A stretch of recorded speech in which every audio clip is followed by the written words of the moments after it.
नमस्कार दोस्तों, मेरा नाम डॉक्टर अरुण प्रकाश द्विवेदी है। मैं कैंसर सर्जन हूं और कानपुर शहर में कार्यरत हूं।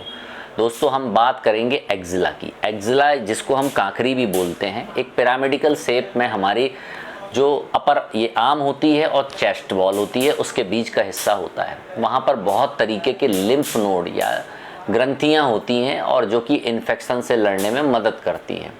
परंतु कभी कभी वह ग्रंथियाँ किसी इन्फेक्शन में भी बढ़ जाती हैं। अमूमन कोई भी ग्रंथि जो कि इन्फेक्शन की है, उसमें जो उसका हाइलम होता है, कोई भी जैसे वीन्स आपने देखी होगी, जैसे मटर का दाना होता है, उसी तरीके से हमारी लिम्फ नोड रहती है और उस लिम्फ नोड में एक हाइलम जैसा नाम का स्ट्रक्चर होता है। जो भी सोनोलॉजिस्ट होता है, कुछ उसके चेंजेस को देखकर यह बता देता है कि यह इन्फेक्शन की गठान है कि बगैर इन्फेक्शन की गठान है।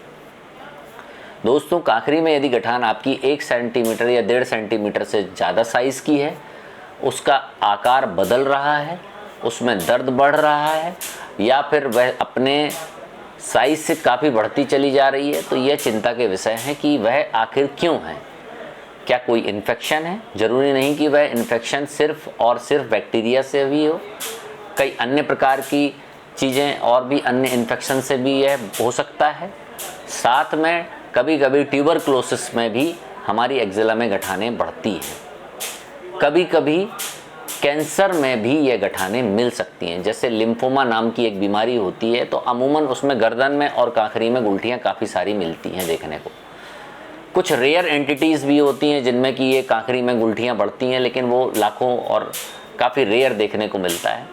तो मुख्यतः कारण है इन्फेक्शन, जिसमें कि हाँ, कांकरी में यदि कोई गठान है तो वह इन्फेक्शन हो सकती है। जैसे बाल तोड़ हो गया, उसके कारण से कोई लिम्फ नोड बढ़ सकता है। ट्यूबरक्लोसिस अमूमन देखने को मिलता है कि ट्यूबरक्लोसिस में यहाँ पे लिम्फ नोड बढ़े हुए मिल सकते हैं। इसी तरीके से आंचल का गठान यदि किसी को है, या फिर अपनी चेस्ट वॉल पे कोई कैंसर है या आर्म्स में कैंसर है, तो उसके कारण से कभी कभी एक्जिला या जो अपना कांकरी उसमें गुल्ठी बढ़ी हुई मिल सकती है। तो उसको अपने एक्सपर्ट्स के पास जाइए, वह समय पे उसका जांच कराएगा और जो भी उसके लिए इन्वेस्टिगेशन है वो कराकर उसकी तह तक जाएगा कि ये क्या कारण है।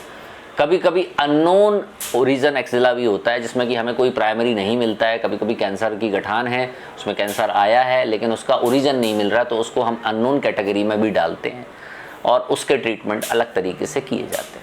धन्यवाद। आपको भी ये लक्षण महसूस हो तो जल्द से जल्द नीचे दिए हुए नंबरों पर संपर्क करें।